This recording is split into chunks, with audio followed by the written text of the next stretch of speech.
Welcome back, everybody, to another Wednesday Night Live with League of Inches. So much to talk about tonight. Once again, it feels like this game that's supposed to be in a bit of a lull period. It's not anything but, to be honest. And who would have thought trainers would be almost top of the agenda tonight? I don't think I'd ever see the day where we'd be talking about trainers as a big deal in our game, but it is. But as always, we do have Isaac with us to start the episode with a bit of journo talk. So Isaac has been really busy this week. I know for a fact, actually, he normally replies quite quickly.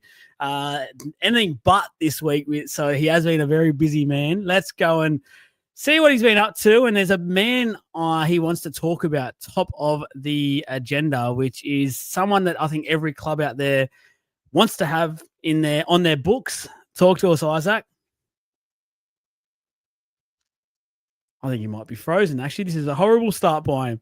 He might be frozen. We'll talk about it to start with while he sorts his internet out or whatever is going on. So I know for a fact on the agenda is Tino Fa'asuamala Aui. So he has a bit of news to break with us in terms of some of the clubs that are definitely in for him, some that aren't, things like that. So I'll just need to quickly send him back. But I'll go to Jake first. Me and Trav have talked about this a little bit on the Sunday review show. What are you thinking at the moment, Jake? Where's his likely destination? I think the club that has the most money to sort of throw at him is the Bears. So I think, let's be honest, that's the most likely destination for him. To be honest with you, there's a few clubs that have sort of a little bit to spend. One club I'd love to see throw some money at him is our own club, the Parramatta Eels, but I don't think they're going to for some reason. I haven't heard anything about them being linked to him at all, but I just would love to see that. But no, the Perth Bears, I think that's the most likely destination because they're just cashed up and ready to start blowing money. Do you honestly see it happening, or do you think Titans will be the most likely destination where he does stay? Because I feel like last time he left, we got Isaac jumping back on. Hello. Sorry. Hello, mate. Back. So let me go back. Let me go over to the professional. Tino, I did the intro for you. Beautiful. A man that's wanted by almost every club at the moment, it feels like, in the NRL. Yeah. Talk to us. Okay. So apologies for that. That was a little panic right there, but we got here. Okay. So quite a bit of news on Big Tino lately. As some of you may know, he is contracted for 10 years over at the Titans, but he does have a get-out clause in his contract, which seems to be becoming a little bit more prevalent in everyone's contract nowadays. But we are now seeing that he will be testing the market and potentially going to another club. And essentially for 2026. So a few clubs are kind of in the race at the moment. Now we've got the Bears, who have been a real big kind of suitor for him, and they are keen on kind of grabbing him in. Do I have a lisp going on? No. It's just something else about it. Okay, about the Sunday show. I just zoomed in a bit too much on myself.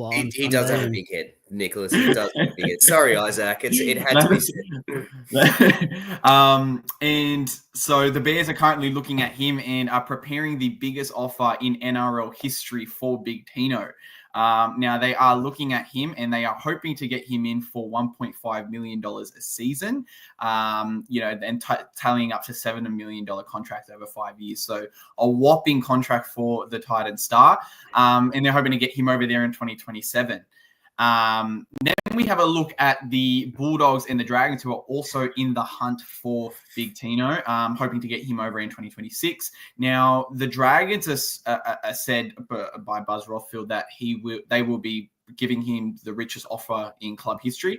They haven't specified what that is, but you'd assume someone probably like Ben Hunt or the like have received the richest offer so far. So they're preparing their richest offer in history for Big Tino. Now he did say it was tabled. I don't know if they can officially table yet. It's not the November 1 deadline. But it wouldn't be a first time that a club has kind of gone under the table to give an offer. But yeah, let's not say that. Hang on. And there is a question in there in the comments about that. Clubs are allowed to talk to players. That's not off. That's not illegal. Let's say that. What they can't do is table contracts and things like that. So exactly, yeah. So clubs are not able to, and he's not off contract yet. He will be free to negotiate from November for November 1st. But again, unless you're a player who has been granted permission to negotiate with rivals, you are not allowed to do that. So Buzz Rothfield says that they have offered him their richest deal in history. Whether they're preparing it or they've already offered it, I'm not too sure. But apparently the Bulldogs are also in the mix, which is crazy because I don't know now. Now, look, when you look at the Bulldogs, they have managed their salary cap quite well, but I don't know if they've managed it well enough to be offering Tino anything close to what these other clubs are offering him. So they are supposedly in the mix. Now, I have also been hearing some rumors. This is not reported or anything like that, so take it with a grain of salt. I have heard that Tino's manager met with Souths as well. South Rabbitohs, Sydney South Rabbitohs. But again, that's all kind of rumors at the moment. So we'll wait to kind of see what happens there. But at the moment, it looks like the Bears and the Dragons are in the lead, and the Bulldogs are also in the sweepstakes. It's very interesting because I feel like it's rightly so. He's easily or arguably top 3, top 2 fullbacks in the forwards in the game. Yeah. When you talk about the Bulldogs, though, it's quite funny. It's like they've got rid of Reed Marnie and all of a sudden signed basically a forward pack. Like I'd like to know what Reed Marnie's been on the last couple of years, because goodness me. I can't see the Bulldogs. I can't see that happening. Like, especially with the figures that has been spoken about for Tino if he is to leave the Gold Coast. And I mentioned it on Sunday. We actually had someone reach out to the page who, and I don't know if it's true or not, told me he was close with the Tino camp or Tino's family, things like that. Said that the reason he left the Storm was because it was quite hard on the family, and doesn't see him leaving the family anytime soon. So more so maybe thinks it might be a ploy to just up his contract worth at the moment, take advantage of those get-out clauses he has with the Titans to up a bit more financially, which may or may not be the case. But I honestly can't see the Perth Bears happening for him. Like with that news and saying how much being away from family does impact him and his family and things like that, I can't see Perth happening. But an hour flight to Sydney is not the worst case scenario, is it? Especially if you're going to be getting an extra couple $100,000 each year. Yeah, absolutely. And I think it depends what his goal is, really. Now, you're at the Titans. He is on a good wicket at the moment, and he's declared his love for the club on multiple occasions. And look, there's every scenario that he just re-signs with the Titans. And honestly, I'd probably say that's the most likely at the moment.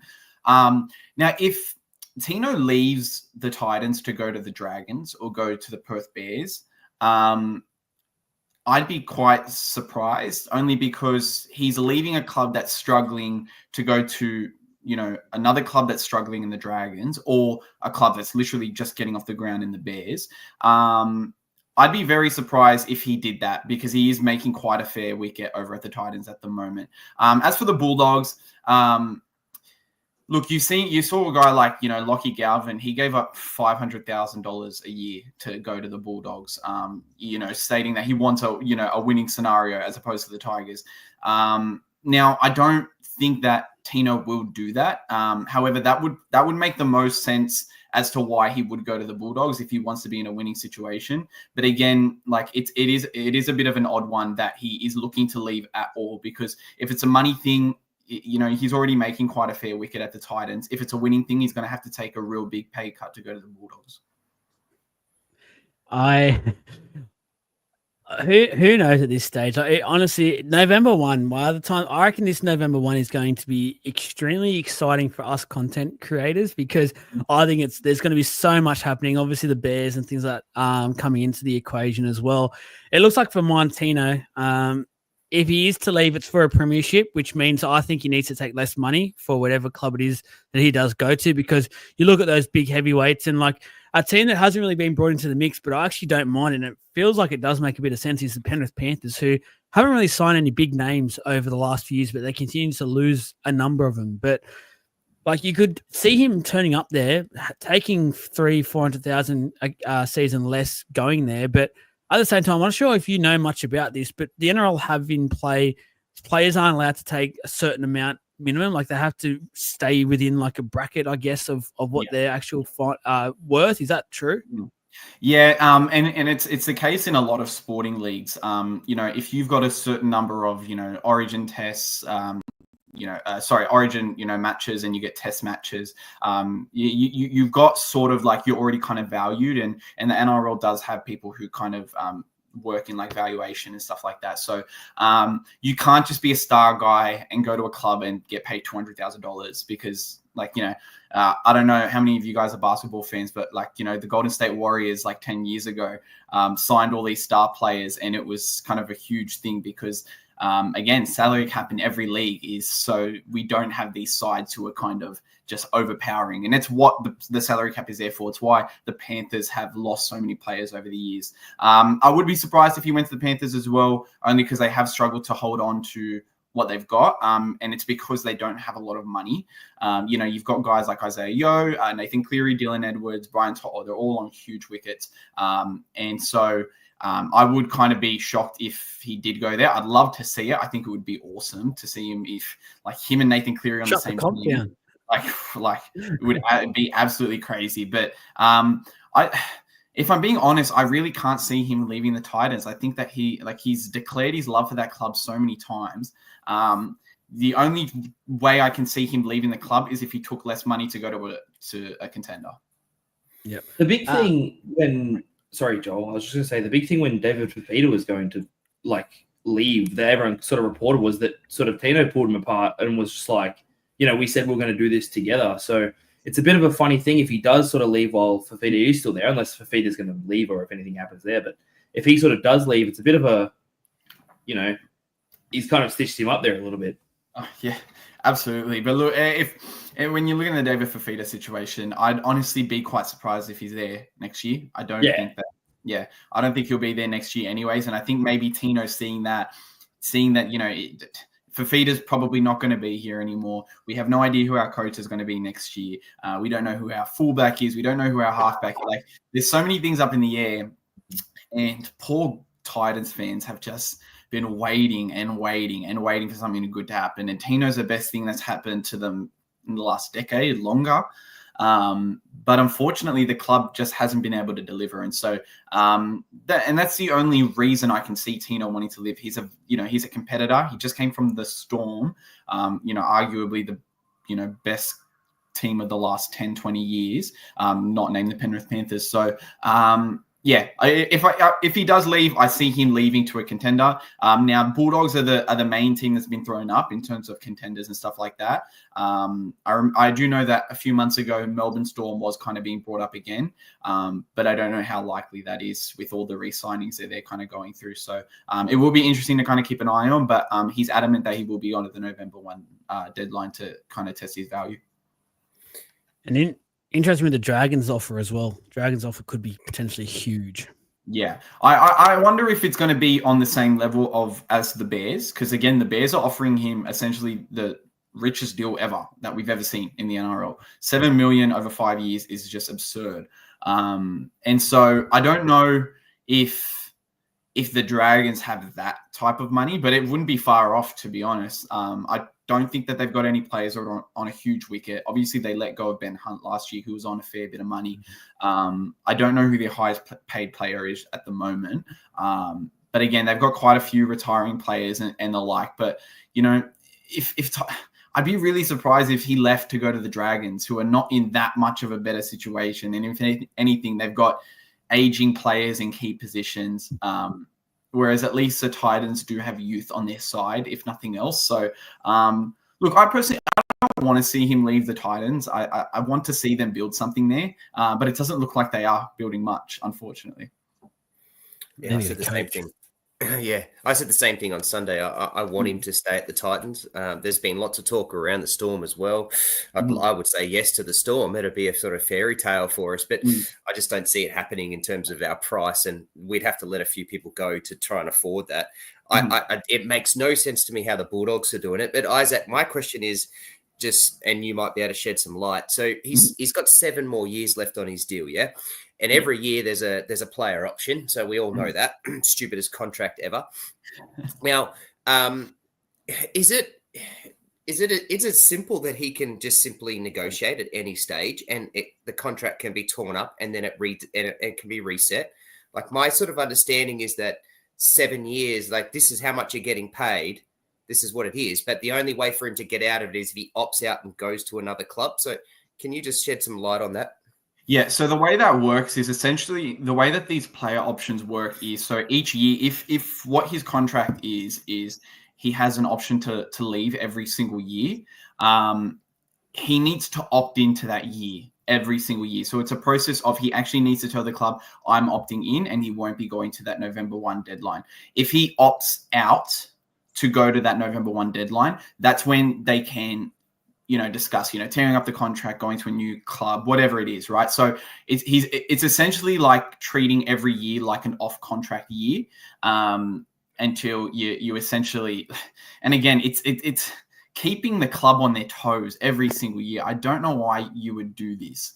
And I get it, you're a struggling club, you need to, whatever you can to get these star players in, but all right, they're essentially going to be on their toes every year. So, or every year that he's got a player option. So yeah, look, he needs to opt in every year that he's got that player option, saying I will be continuing this next year. He hasn't opted into 2026 yet, so he is essentially, I believe 2027. So he is essentially a free agent from November 1. But if he does opt in, he's opted in for that next year. Yeah, right. And then so he can opt out to go somewhere else. Yeah, and then are you asking about be reset? I thought, was your question, Trav, as well? Like, can he renegotiate his own contract at the Titans as well? Like, is in the amount of money he's getting paid per season? Like, can he renegotiate if he goes like, yeah, I was going to ask, yeah, okay, I was just checking that. It's his way of he can do that because it'll be his way, his manager's way of saying, you know what, the Titans will argue, you're our club captain, we want to get rid of these clauses, and then he'll turn around and say, okay, let's talk, and obviously up financially what I'm getting at the moment. That'll be, and then that could turn from a 7-year contract down to a 5-year contract or things like that. But what will be the difference if there's no get out clauses, which as if I was a Titans fan, I'd probably rather like a 5-year deal with no clauses than this current deal where he can get out pretty much whenever he wants. So as a club captain, I just cannot understand. I know he's a big name player and the club needs those players, but as your captain, I just think it's absolutely ludicrous to have this sort of contract. Yeah, absolutely. And you saw like, and I referred to him earlier, a guy like Ben Hunt, who was the captain of the Dragons, essentially, and Tino is not doing this, but begging to leave the club. And it's so disheartening for the fans. Like, like we're all footy fans here, just thinking about your captain, wanting to leave your club or test the market it's shattering because, you do really build a connection with these players. And look, at the end of the day, it is a business and everyone needs to do what's best for themselves and their families. But if you are handed that opportunity to be a club captain, I think that it does come with a level of responsibility. So I would like to see him, because he can essentially renegotiate his current contract, put him on the richest offer ever in NRL history and to take out the get out clauses. And, I see an offer, a comment about essentially what the Bears can offer compared to these other clubs. And they're absolutely correct. The Bears can offer essentially throw the whole house. There's no one on their books at the moment. So they can throw their whole house at him. What's that? A couple of mansions they can throw in, not just houses. They'll throw Mal Meninga will throw them mansion. Mal Meninga will throw them all, especially at the Queenslanders. He's also thinking about getting in Cameron Munster and the like. So they've got a lot of money to work with. They've got a treasure chest to kind of work with. So it will be interesting to see kind of what happens here. We're going to let you go, but before we do let you go, there's a question here about the Eels, guys. From what I believe, there's nothing from the Eels at the moment. They're not really interested in Tino, under my belief. Have you heard anything different there, Isaac?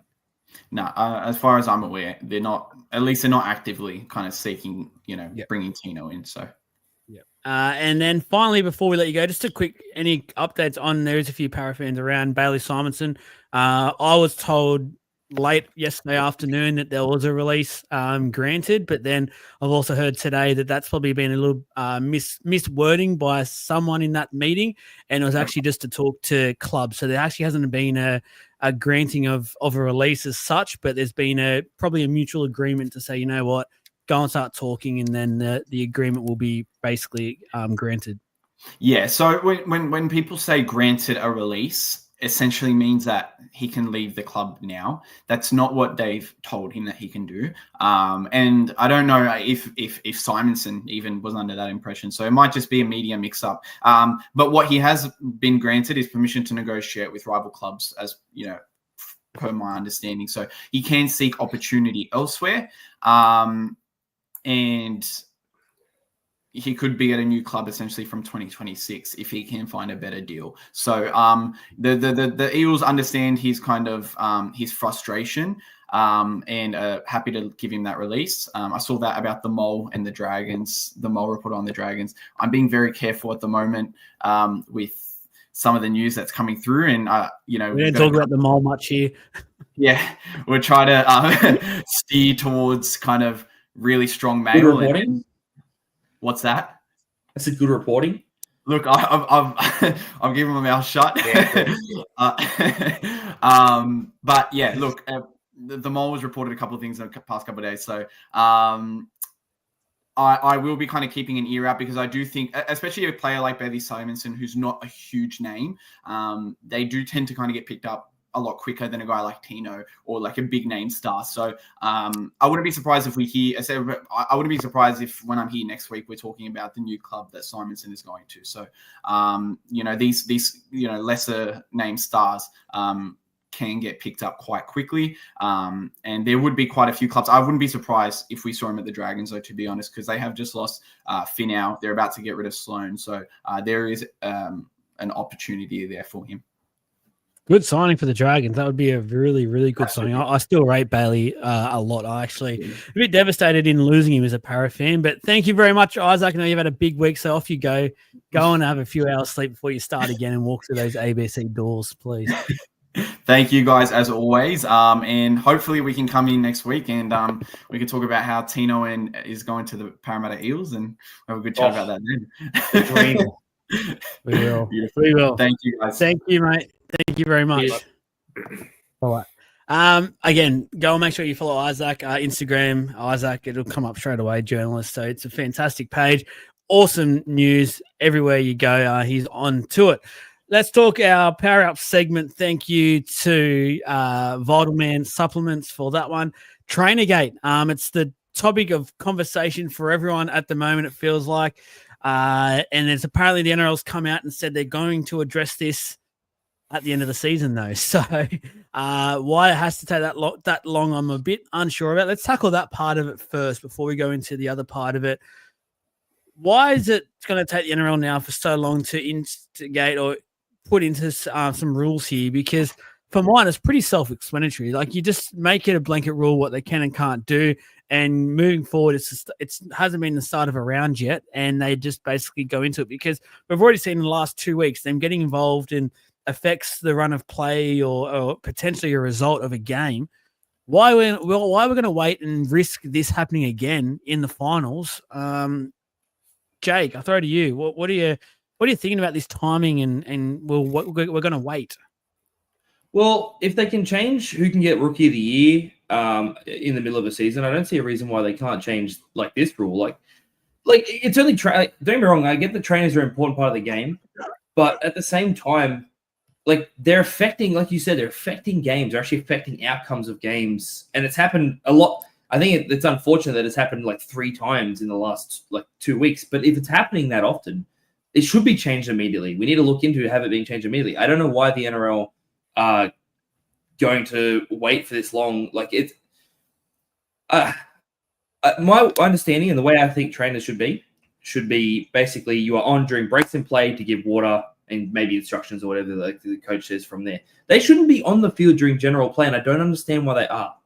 That's just the way I see it. I don't understand why trainers are going on during general play at all at any point. Trav? Oh, no, I agree. I think exactly what you've said. I've said it. I think I said it last week. I said it on Sunday. I've said it every time we go. There's no, in this game, in this sport, there's no reason for the trainers to be sitting on there. It's a small enough oval. There's players literally right there at the sideline that you can talk to. I'm sure wingers are smart enough to pass a message to the next person. Like, it's not the old Chinese whispers, although I think that's actually politically incorrect now, but these players are smart enough to say these things and pass a message on. We don't need to have them on the ground interfering and doing this. I just think it's rubbish now and needs to go. But Dave pretty much took my my other thought as well, is that the NRL make quick changes when it literally suits them. So this year, there's been a number of times where they've done some sort of press conference or some sort of article or something that's come out or whatever to say we're cracking down on this, or we're watching this, or we're going to do something, but they don't do it for this one. Yet this one has actually literally affected games or affected play. This makes zero sense to me why this has gone quiet or why they want to go quiet on this, but they were happy to change the concussion rule literally 3 times this year, or if not more. They're happy to change the play of the ball and the foot on that. They're happy to change the kick and the tackle of that. Like, they're happy to make these changes, but they don't want to look at this one. It just screams to me stupidity once again.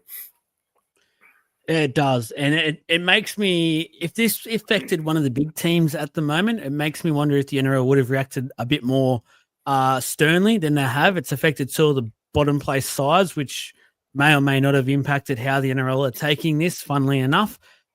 I just don't want to see it affect the finals. My team's not going to be in the finals, but I don't want to see a finals game get impacted by a trainer. And like we've seen now in NRL 360, we've shown it a few times now, where the trainers are basically like they're playing chess and pushing the players basically where they need to go play by play. It's just completely wrong. Like, these are professional athletes who spend who knows how many hours each week on the training field to perfect what they got to do. And we always get told that they're built into the season. This is the time of year where they've been working together now for 30 odd weeks or something like that, like something stupid. And you're telling me they still need an adult to push them around and tell them where to go? No, that's what your halfback's for. That's what your 5'8", your hooker, your fullback. That's what these spine players are for. Let them do their job. And if they're not up to it, then that impacts the team. It shouldn't be fall back on these trainers who I even think having some teams have 4, maybe 5 trainers at a time. I think that's too many. I think 2, maybe 3 tops. So that way you can cover the injuries and things like that. That's all you need. Like, you don't need to be having this whole almost team of trainers, especially on game day. Like, I don't get it. And I don't think professional players need to be having drinks every minute either. I hate that. I don't think you need to have a drink. Most of the time, they just spit it out anyways. Yeah, Jay, you're the one that recently is playing, but tell us, when you're on the field, you probably have, 1 trainer at the moment, and I'm guessing your drink break is whenever you either concede a try or score a try. Yep. Yeah, that's pretty much how it goes. I think sometimes, like when the scrum's being packed, I'm pretty sure that's okay. But other than that, they're not on the field. So yeah, I don't get why it's different for professionals. Is there any blanket rules that you both would like the NRL to introduce when it comes to trainers by the end of the year? Apparently, when this meeting does happen. For me, you go, Trev. No, go. Oh, just for me, it's as simple as, like, just straight up, trainer cannot enter the field unless there is a break in play, or a trainer cannot enter the field unless there is a break in play or like an injury, for example, and then they have to be off the field, let's say within 10 seconds of play resuming, or however long you want to give it. Like, you give it an amount of time, they have to be off the field when play resumes from there. Trav. Yeah, again, I'm repeating myself, but it would be my rule would be just simply the trainer is not to enter the field unless the play is completely stopped and it's dead. It's a completely dead ball. So after a try, after a scrum, I'm okay with. Off a drop kick. So standing behind the line, you got the 30 seconds there. I'm happy with that. And that's about it. And obviously a trainer to come on the field when there's an injury, and that's it. Just have those 3 moments, and then that's it. Sorry, Nick, I'll try and stop for you. A bit of man flu for me this week, but yesterday I thought I was on the mend, and then today I've woken up and I feel worse than I've felt the last few days. But anyway, I'm pushing on here. Let's move on. The Perth Bears. I'm going to go out here and say it right now. I think the NRL's done the Perth Bears dirty. I really, really do. And what I mean by that is I actually feel like the Bears are really going to struggle signing players. And I'm the more this is happening, like every day we're getting 2 or 3 good extensions or re-signings by clubs, it feels like, for some of their key players and bench players and reserve players, things like that. So it's really diluting the talent pool that the Bears are going to be able to pick from. I really do feel, and the more and more I think about it, the more and more stronger I am on this. I think the NRL should have allowed the Bears, as soon as they installed the fact that they were, or announced, that they would be coming into the competition, they should have been allowed to then sign players. I know that's unfair to the rest of the competition, but at the same time, this is a brand new franchise. They don't have a current existing base like the Dolphins did. They are coming in completely fresh in a completely different state that NRL has, or the rugby league hasn't been at for 20 odd years, something like that. So, Trav, what are your thoughts there? Do you think the NRL has done the Bears dirty? No, I completely disagree with you. I'm on the opposite side. I think it should just be the simple same as everyone else. I mean, they're able to talk. We know that they're able to talk. They're just not able to sign anybody. So until November 1st. To be fair, no one would want to sign there until they've got everything in place anyways. And they're still trying to figure things out. So, they've got a coach. They've got a few things in. They're still trying to sign a few, or they're still trying to figure out all the facilities and players are not going to go there. It's as simple as that. The other thing too is, and that we have to be mindful, is that the Perth Bears are actually still owned, or are majority owned by the NRL for the first 5 years. So I think they've just got to be able to keep it pretty. They've got to toe the line and keep the rules pretty much the same as everyone else. So by November 1st, they can sign everybody. That's as simple as that. I don't think they should be given any extra special treatment because they're a new club. They've already got the money and everything to be able to play with it. So, yeah, no, I disagree there. But you're an AFL man, and I don't know much about AFL, but I know when their 2 new teams came into the most recent new teams, didn't the AFL go out of their way to ensure that they did get some extra incentives and benefits to ensure that they were competitive? Yeah, so you can't have the Bears coming in losing for the first 4 years while they build. Well, why can't they? Like the Gold Coast did, and the GWS did, and they were getting beaten by 100, 150 points, and then they made grand finals. And this year, the Gold Coast are in the top 8. Like, why? Like, they don't have to be successful straight off the bat. Like, it's pretty rare. Like what the Dolphins did in 2023, and then to be where they are, what the Storm did when they came in, like that's rare in any sport. I don't have a problem with that. But yes, to answer your question, the AFL gave them lots of compensation, gave them extra money. So they gave them more list spots. So instead of the 40, I think they gave them 44, gave them extra draft because in the AFL, they have a draft from 1 to wherever. So they were given extra compensation, and that was more than enough to make it even for them to build their club. Jake, what are you thinking? I personally, I honestly, I think that it's fine the way they've done it. I'm actually on Trav's side here. I think that they're going to have a lot of money to throw, and we know that. And like Trav said, they still have some stuff they need to get sorted in terms of their facilities and what's going to be happening there. I'm thinking mostly of the Dolphins. So the Dolphins got a pretty similar window as far as I'm aware. They were 2 years when they got announced before they were in the comp. Am I wrong? Or was it 3? 2. 2. So the Dolphins got a pretty similar amount of time, and we look at what they've done. Now, I understand that they're in a better sourced, I suppose, area, and they kind of already had that backing. And that's the other thing too. You're right. Yeah. Well, I'm just trying to say, coming off the North Bears. So yeah, they are. Yeah. So, the Dolphins, I understand that they had 2 years and they are in a better area in terms of Brisbane, but you're right. Like there is still that name behind like the Bears. Like there's still culture behind that. There's still, people are going to want potentially, that grew up or their parents wanted them and knew about that club and stuff like that they're going to want to play there. They'll get people.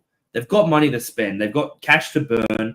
They're going to have to sign, I reckon, what they're going to need to do is sign 2 or 3 big names that people want to play next to, and then they'll be fine. Their coach is a pretty big name, as we know. And I honestly think that 2 years, because they've got this year to sort of start and get some big names behind it, sort of start to get the ball rolling, and then they have next year to sort of round out their squad. And I honestly think that they will be okay. Yeah, I agree. I'll tell you why they need to be successful from the get-go. And I don't mean they need to be a top 4 side. They just need to be able to win their fair share of football games. And I'm, at the moment, pretty concerned because I don't know who they're going to sign. Like, it seems like Munster might be the guy. I just don't think Tino will go there. I don't think Payne Haas will go there. Probably Sorensen will go there. But, again, he's on a massive name you build your club around. So Munster might be the guy that goes over for a couple of years to help start something, but he needs help. He can't do everything himself. The reason it's so important, in my opinion, that this side goes well from the start is the fact that they are not a rugby league town. They are dominated by AFL and have been now for a long time. And we're coming back to a place where it didn't work sort of the first time for reasons that I think most out there already do know. So this is bigger than just, no, we're not going to Southeast Queensland where we know rugby league is the heartland. We're not going to Sydney, Western Sydney again, where rugby league is the heartland. We're going to Perth in Western Australia that is AFL heartland. And there's already a war going on that their main media source don't want to talk about the NRL, which might put egg on their faces down the track if this does become a success, because I'm going to assume that the NRL is not going to go out of their way to help them out, which will hurt them. But this is slightly different. I just think this needs to be done properly. And if they were able to get a head start when it came to getting some of this talent that is available and getting extended at the moment, I think would have helped them. I mean, they have got a head start. They're linked to the North Bears, one of the biggest history clubs in the competition. So they have that head start. They've got a head start. They've got Mal Meninga. Like, they've got a head start. They've been given a shitload of money. They've got a head start. They've got a 20,000 seat stadium. Like, it's all there. Like, it's, yeah. Your point is right. And I said this right from the get-go when you asked, where should the next franchise be way at the start of the year? And I didn't like Perth at all, because I know what's over there. I know what it's like, you know. Their NBL team, which is the Perth Wildcats in the basketball, is a third fiddle team to the West Coast as a sport, to the West Coast and Fremantle, because simply they are enormous. Those two clubs are some of the West Coast is one of the biggest clubs in the AFL, and they're in Perth. So, like, WA is an AFL heartland. Their whole state just freaking froths country footy. Like, it's enormous. So you're right. I never ever thought that should have ever gone there. But yeah, like, they do have a much bigger head start than what the Dolphins have. And the Dolphins actually went out and let's be fair, the Dolphins went out and recruited really well. Like, none of those guys. We know that they missed out on Munster. We know they missed out on all these big signings, but they got guys that turned into stars. Like, Herbie Farnworth has become a superstar. Hammer's become a superstar. Like, look at Katoa. Like, you know, they've been able to do it. Perth will do the same thing. It's pretty simple. I feel like the perfect types of, like, signings, it's kind of bouncing off what Trav just said there. I feel like the perfect types of signings they need to be going for are little diamonds in the rough type of players. Like, Bailey Simonson's about to come off. I understand it's hard because he's about to go into another season, so no one's going to want to sign him for a season. But that type of player, that on the fringe, you know they can play in the NRL, you know they can handle it type of player, is like a perfect signing. Then they should be targeting juniors. They don't need to be spending heaps and heaps of money on them because they're unproven, but they could be stealing juniors from clubs that have, you know, just a little bit of. They need to be watching those, like, junior games. And I know they need a big signing. We understand that they need a big signing to kick it off, but, you know, getting that developing talent and trying to sort of poach a little bit of that around will help to shore up and round up their team. And I think that that's the way they need to be trying to sort of pull these signings, personally. Yeah, no, that is definitely fair enough. Let's talk about the Bulldogs. I'm not going to ask you the original question because we've got a segment coming up about that, but I want to know, and NRL 360 actually touched on a little bit tonight about, once again, they've done an important positional switch just around the corner from finals starting, which seems a little bit odd, but Bailey Hayward has become their first choice hooker, it seems, and Reed Marnie will come on the weekend. He was likely to play 15 minutes. So who knows how that goes and how that looks into the future, but it's a bit of a crazy one. I actually don't think Reed's been that bad this year. I actually feel like, going off a few of the other years where it probably was more valid that he got dropped or things like that, I think this has probably been one of his strongest years at the Bulldogs, and to be So I think the Bulldogs are starting to get a bit guilty of thinking too much into the future, perhaps, and not realizing what they've actually got at the moment. And that is a team that I think can genuinely challenge some of these big teams. Do I think they can win it? No, I don't. But at the same time, they've got to adjust their thinking, because I just think Serrato, and I'm not going to question him or Gus at all. Like, they obviously are much better in this game and knowledge than I have or any of us have here. But at the same time, like, Reed's been there, done it for a while now. Yes, we've all questioned what he can do when he's hot under the collar. I think he's probably gone about working on that the best he has for a few years now. Jake, what do you think with the Bulldogs? Has this sudden change, has this made them stronger in your opinion, or do you think it's maybe one step too many? It's a bit funny. So I absolutely don't think it's made them stronger. I think Reed Miney's had a really good season. I think that it's very unfair that because he's going to another club next season, and it's also a bit stupid in my opinion that because he's going to a club next season, they're going to drop him this season when they're doing so well, and he's been a big part of that, a massive part of the reason they are playing the way they are. He's calmed down a lot this season in terms of like giving away that silly stuff. Like, yeah, there's been some, but he's calmed down a lot since last season, in my opinion. It's a bit interesting to me because, you know what, everyone's questioning, and I'm not trying to bring this to the Eels, it'll be for 2 seconds. Everyone's questioning or has been questioning and stuff like that, like Jason Rolls, like making changes for the future. When we're a club that's not making the 8 this year, they're a club that's in third place now. They're sitting on third at the moment, I'm pretty sure. They're sitting in third place, and they're making changes for next year. Try to win the comp this year. What are you doing? Like, with the players you've got, you should be playing the best players you can in your current positions. Yes, they're going to play Bailey Hayward in hooker next year. Great. Whoop-de-doo. You have a whole preseason before that. Play your best hooker, and Reed Money is the best hooker at that club right now. That is just, in my opinion, stupid. Yeah. I understand they signed Galvin and they think maybe he's a better fit at halfback than Sexton. Maybe they think he offers more even right now. Okay, I can live with that. Reed Money out of the side or like not starting for me is stupidity. Yeah, and it's quite funny because Bailey Hayward's been doing a gem of a job off the bench. Like, what he's doing at that club at the moment has been working perfectly. I actually this would have been my test for Reed this week, because he's going up against a Roosters pack that can get a bit hot under the collar, can get very fiery and in your face. We've seen that on the weekend. This would have been, if I was Serrato, this would have been me pulling Reed aside going, you know what? You're going to start this week, and this is your test. If you can prove you can handle your emotions, you're going to have Spencer coming at you. You're going to have Nafahu White coming at you. If you can prove to me you can handle it, this is your position now, and you can lead us to grand final glory, hopefully. I think it's a huge risk that I just keep thinking it's one change too many. But Trav, are you thinking differently?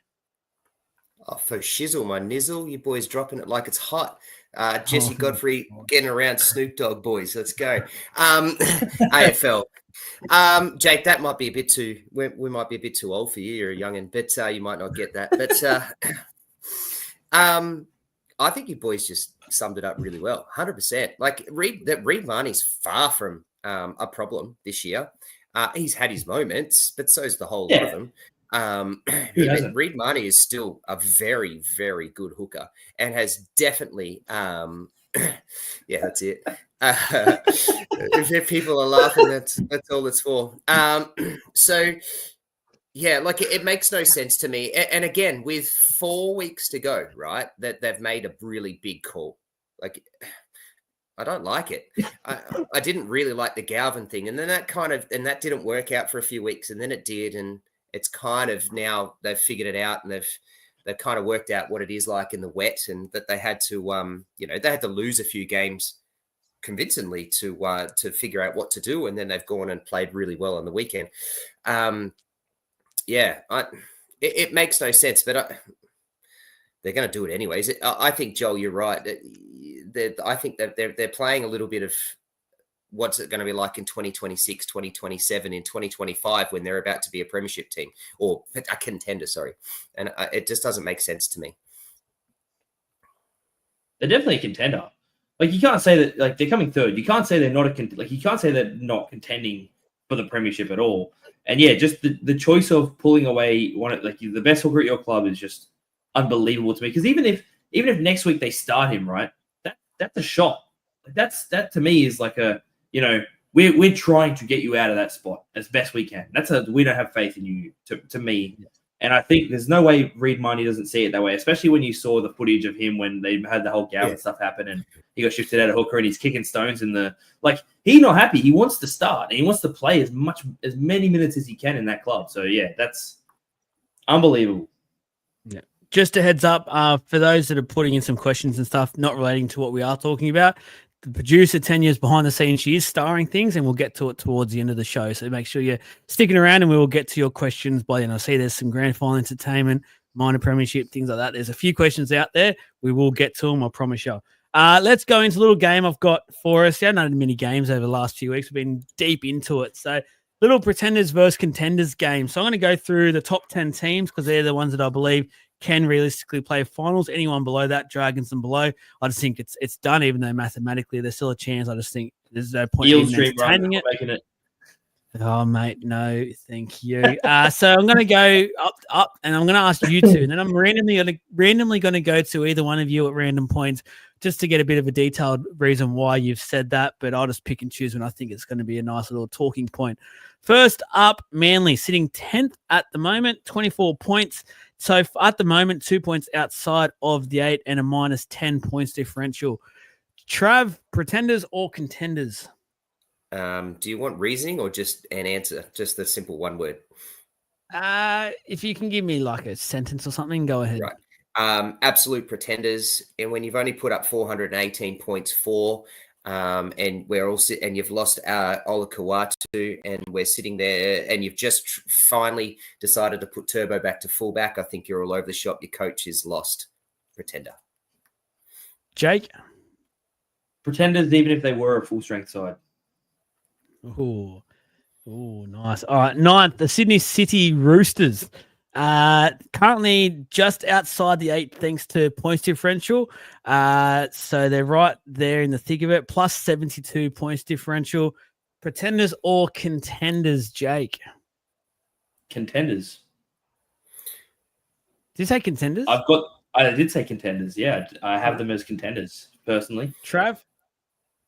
Is this contenders to just make the 8, or is this a contender to win the comp? Potentially win the comp. Potentially win the comp. Did you say? Sorry if I missed that. Geez, that's a big call. Pretenders, I don't think they'll win it. I actually find that I'm struggling from what I'm seeing here, to even see they make the 8, and if they do, they'll only get 8 spot. And I don't think they can win it from there. Jake? I could see that they. Tell me. I was going to say, I could see that they can make a push. I really can. And they only have to slip into the 8, and I think they could make a push, at least deep into the finals. That doesn't. Yeah. Deep to the finals isn't winning it, though. I said at least deep into the finals. I think if they make the finals, they'll go far. At least, and then they'll have the crack at it. They can have a crack at it. Dolphins, currently in 8th. Trav, pretenders or contenders? Yeah, pretenders. Too many injuries, too many things to deal with. And that hurts me to say. I really like the Dolphins, and I've liked what they've done this year, but pretender. Your fin was recently up for the Dolphins, so you are hurting by that one. Jake? I don't like the Dolphins, but I also think they're pretenders. How can you not like the Dolphins? They're just unhateable. Haven't liked them since they came into the comp. Not a fan. Is that a Queensland thing? Yeah, it doesn't help. It doesn't help that they're a Queensland-based team. But any team that has Felice Kafusi in it, I don't like. So, there it is. I was going to say you're the first person I've ever met that has just said they it's not just it's not just that. I just don't like them, to be honest. Color scheme, don't like that. 7th, the Cronulla Sharks. Jake, pretenders or contenders? Pretenders. Yeah, no, they're too inconsistent. They'll lose at some point early in the finals. They'll make the finals, but they'll lose early. Trav? Pretenders. Yep. just 6th. Just way too inconsistent. Yeah. Yep. Love you, Cronulla. We're not going to talk about it tonight. I'm going to save you the embarrassment, but trust us, we very much could have. Broncos, 6th position. Trav? Pretenders now with injuries, key injuries. Jake? Pretenders even with a full strength side. Well, you love that. You love saying that. Fifth, the New Zealand Warriors. Jake? Pretenders, but only because they have injuries. So not this one's not if they're a full strength side. They're pretenders only due to their injuries. Trav? Yeah, I have to say the same thing. I don't think I ever had them to be a contender though. So, and even when they were sort of humming in the top four, I still didn't think they'd be a contender. I thought it was just a little bit too early. Yep. Bit of a fall from grace for them as well. I feel for them at the moment. They've really just dropped since those key injuries that they got. Penrith Panthers currently 4th position. Trav? Absolute contender. Jake? Oh, contenders. We all said if they just got into the finals, we couldn't rule them out. And we all said it, and they're in the top 4 somehow. So definitely contenders. Bulldogs 3rd. Jake? Contenders, but this is with a big asterisk next to it. If they don't play Reed Marnie, I don't see them winning the top. That's at the moment they're not. At the moment they're not. So you're saying, yeah, you need to lock it in. Lock in your answer. Yeah, contenders. Of course, they're contenders. Yeah, but they're just wishy-washy. But they're contenders. You just said if they weren't playing Reed Marnie at hooker, they're pretenders, and then they're not. But then you go, no, they're contenders. Yeah, because they're only doing that this week, and I reckon that they'll change it and they'll see that they made a mistake. I reckon they're going to see them making a mistake, and they'll change it. Wow, I don't like that. So I'm gonna say contenders, just a big asterisk next to it. I can't say Reed Marnie's going to make or break whether they win a premiership or not. I don't think he's that bloody good, but I think he's good. Any team that has the defense like they've got is going to make a contender. We know what happens in finals time. It's a defensive game. They've got that. We know they're the best team, so they have to be a contender. Simple as that. Yours team, the Storm, Trav? Absolute contenders. Jake? They will win the comp. Oh, righto. And the Canberra Raiders currently leading the race for the minor premiership and have a bye this week, which is very handy for them. Jake? Contenders. Yeah. They'll be contenders. Trav? Yeah, they're contenders. I think they've got minor premiership. They'll get that. They're hard to win in Canberra. It's hard to beat in Canberra. Sorry.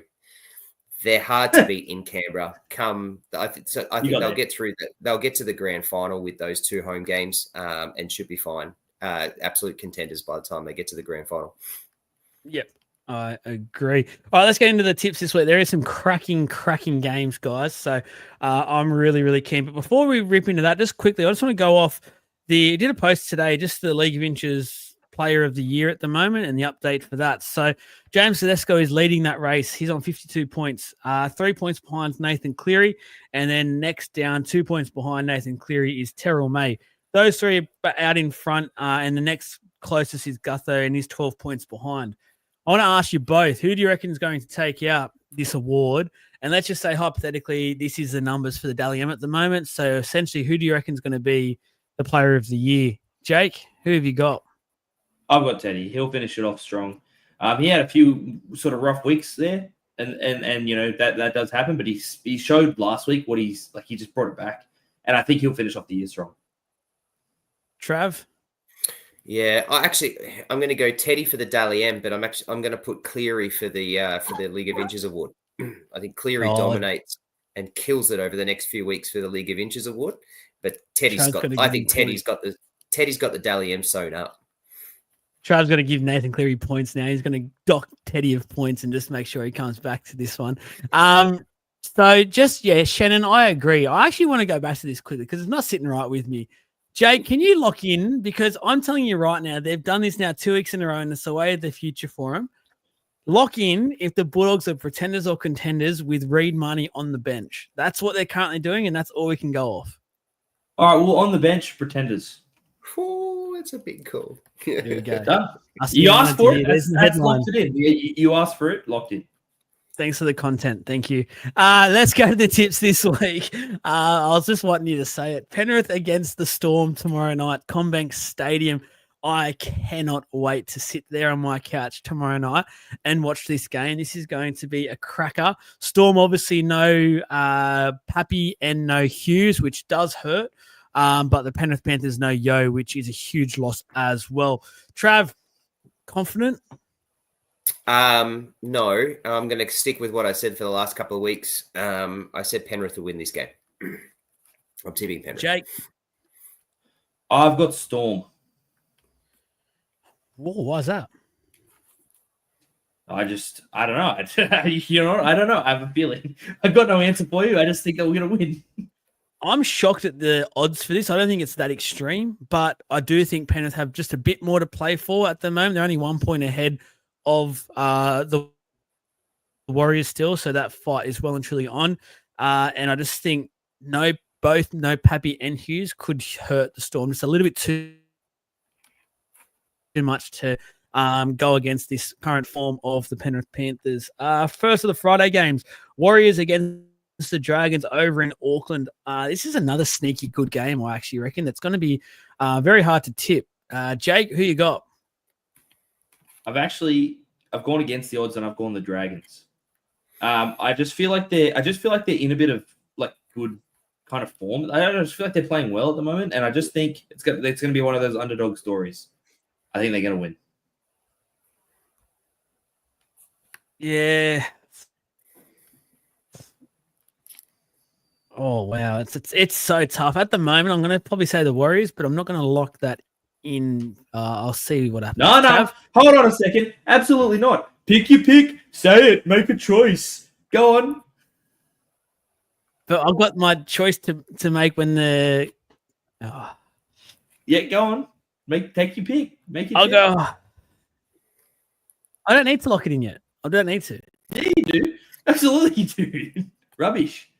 All right, I'm going to just cut in here. The Dragons have been really good the last couple of weeks, and I've really enjoyed the way they've played. And I sneakily picked them last week and changed my tip on the app just before the game. I did say I was going to do that. It was one game that I thought I would do that. But I've got the Wars in this one. I just think they have to win. Like, it just has to happen. They're at home. I think the Wars will get it done. So, Joel, who do you think? Yeah, that's my thinking as well. I just think the Warriors need Warriors. I'm going them. Warriors. Nice, mate. Well done. Roosters against the Doggies. Another huge one. I'm locking in. Oh, man, this is tough. I think the Roosters have a little fall from grace from last week. I'm going to go the Dogs. I'll just off the defense. Trav? I've got the Dogs in this one too. Easily. Semi-easily. I've got semi-easily. Bulldogs. Yeah. Like in like a 12 point to 16 point, I feel like. Couple of tries. Yeah, not like they're going to flog them, but you're going to know that they pretty much had it over them most of the game. I'm with you. If Roosters win this one, find a way to win it, they'll make the 8. That's how big this game is for them. If they can prove that they can beat this sort of side and on that kind of form at the moment, they'll make the 8. Sharkies against the Titans at Shark Park. First of the Saturday games, Trav. Just before you said the Roosters had a bit of fall from grace last week, they beat the Dolphins by 52 points. No, they'll have a fall from grace from last week. They'll have a fall. Right. I think I agree. So Sharks will win that one. Jake? I've also got the Sharks. Surely they can't lose the last place. I don't trust the Sharks whatsoever. This will be like they'll win by a try or something. This would be one of those games. It'll be close. Just scrape through. Ballard Brisbane, Broncos against the Dolphins. Trav, I don't know what your plans are for this one, but you want to share it with us? What's your plans? So hopefully I'm over this pneumonia and I'm all good to go. So we'll see how I go. But my plan is hoping to be there. And I've got the Dolphins in this one. Yes. We'll be hoping to be at Cactus Street Brewing Company, getting around everything as well. It should be a great game. Jake, who you got? I've got Brisbane. I think despite the sort of main injuries they have, they still have Ben Hunt playing halfback, so I think they'll be fine. Yeah, it's going to be a good game, though. I think it's going to be a very good game. Yeah, you'd think that the Dolphins bounce back. If they are any hope of making the finals, they need to win this game. Like, this is their last straw, in my opinion. So just because of how bad they were last week, like that's the start of no Herbie, and I don't like it. So I will go the Broncos. I just didn't like what I've seen from the Dolphins. Bunnies against the Eels. Jake. Oh, I've got Para. I think their form's up at the moment. But also, I just want to say that, Sydney won last week in a sneaky one, so you never know. But I'm going to go Para. Latrell back just gives the Bunnies a little bit of swagger. And we don't really like playing the Bunnies, if my mind serves me correct. So I'm going to go the Bunnies for tipping comp point of view. Trav? Bloody hell, this one was a hard one. I looked at this beforehand and I don't know what to do, and I still don't know what to do. Oh, just decide. And the two of you, both Para fans, are split, so that didn't even help me either. At the moment, I'm going to go Para. Tigers against the Manly Sea Eagles. It's me. I will lock in. This is at Allianz. If this was at Campbelltown, if this was at Leichhardt, I probably would be going the Tigers. But the fact it's at Allianz, which sort of negates that home ground advantage for the Tigers, I feel like. I reckon Manly might get it done. They're hanging on for dear life for this potential top 8 opportunity, and it has to start this weekend. And I think Turbo might cross over for a couple of tries at fullback. Trav? I've got Manly as well. Jake? I've gone Tigers. I think I'm on the other side of everything today. I've gone Tigers. That's why you're last by about 20. So, Cowboys against the Knights. Cowboys against the Knights, Trav. Cowboys at home. Jake? Agreed. Yeah, agreed. I don't think it's close. Yeah, I'll go the Cowboys, and I think Raiders will annihilate the bye. Tanya, please show a few of these starred comments about any questions that we do have. Anyone out there that wants to ask a few more, welcome to. It doesn't have to be footy related as well. We haven't done this for a while, but if you want to just know anything, put it in the comments. We'll get to it. Jesse, which coach is under the most pressure? Des, Payton, Seabold, or AOB? Wow, they're all under pressure, aren't they? The top spot. Leave it up, please, for a second, if you can, Tanya, because I forget the names already. Trav, who you got? All of them are under major pressure. The most pressure is probably Payton, because he's the one that we're all talking about. It's definitely on the out. So, I mean, you're not meeting Hannay. You're not bringing him up all the way up there to not have him come. So a holiday, family holiday. Yeah. And meet him at the office. Yeah, nothing in it. I think Des is already gone, so that doesn't mean he's not under any pressure. I think, by the way he's reacting lately, he's feet up in the office going, "Oh, this is good. My last few games of coaching." I agree with Payton. I think Seabold's a sneaky option as well. I think there's a few out there, me included, that had Manly as a top 4 side at the end of this year, at the start of this year. They've been really, really disappointing this year. The style of football, I know they've lost some of their middles and it hasn't helped, but at the same time, some of those attacking players that they have, many teams would love to have, and the majority of them have been fit for a lot of this year. So I'm really disappointed with Manly's season so far. Jake? Well, you know what? I was actually going to say the same thing you said about Des, but for Adam O'Brien, he's gone. He's halfway out the door, so he's under no pressure. So I'm going to say Seabold. I actually reckon that Seabold, for me, is like what I would consider under pressure, in the sense that if he started winning games, he'd be okay, but he won't, and I think that's where the pressure is. Yeah, I think rumors are AAB might be there next year to start the year, so let's see what happens there. But I agree, surely he's back. All right, next one up, please, Tanya. Jesse was on fire here. I don't know if he's still around, but Snoop Dogg, the headline act at the AFL Grand Final. We've mentioned the AFL way too much tonight. I feel gross with this. Who would you like to see the NRL get? Trav, I see you. I think you already looked at this one. You already had a little schnizzle manizzle quote thing. Dropping it like it's hot. No, I just played on the Snoop Dogg that came out. You've thought about it? Who do you want? I haven't thought about it, but I know that the who was it? I know the Wombats are touring October. That'd be cool to see. I like the Wombats. Who's that? Who are the Wombats? They're like an indie band. Yeah, Oh, that'd no, be good at the NRL Grand Final. Either way, no one's competing against Snoop Dogg. I mean, the dude was played at the Olympics, for God's sake. Now, he's the greatest rapper ever. Like, no. Who you got, we're Jake? not competing. Oh, I can't lie to you. The level that I don't care about who plays at the grand final is like up here. Like it just has no. I can't. I've been to a few grand finals and I don't think who did it last year. Last year's one was good. Get him back, whoever he was. Wasn't it a rapper or something last year? Oh, I don't remember. We all had lights and you could like do that. And it looked pretty cool. Yeah, Kid Leroy, sure, that was cool. Get him back. Oasis are touring in October. There's another one. There's another option. Someone's on mute. The Kid Leroy. Look, yeah, there we go. Actually, that could be Tanya doing from the. Probably is, yeah, there you go. I just honestly, rugby league purists, just get someone like Barnesy in there just to go his 2 or 3 big hits and rev the crowd up and get him to run out. Like seriously, it's not hard. I don't care who the AFL have. Just get the Aussie rock happening and rock us out. Let's go, keen as. Any more tenure? Who gets them on a premiership? Raiders for me. Raiders easy. Yeah, Raiders easy. Trav? not much more. Yeah, I said Canberra. Yeah. Oh, yeah, Canberra. sweet. Is that it for the night? Or tenure? Is that it? You have to pop on and say yes or no.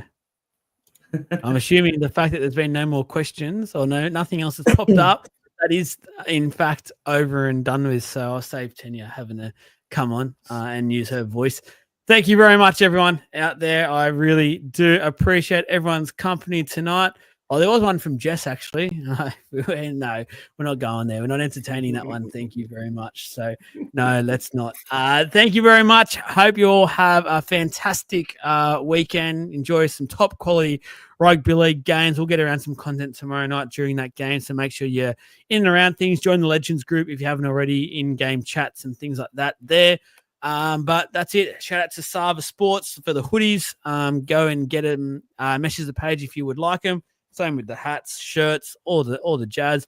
And Caxton Street Brewing Company. We will hopefully be there on the weekend, and we'll see everyone there who is going to the Battle of Brisbane. Goodbye. See you later.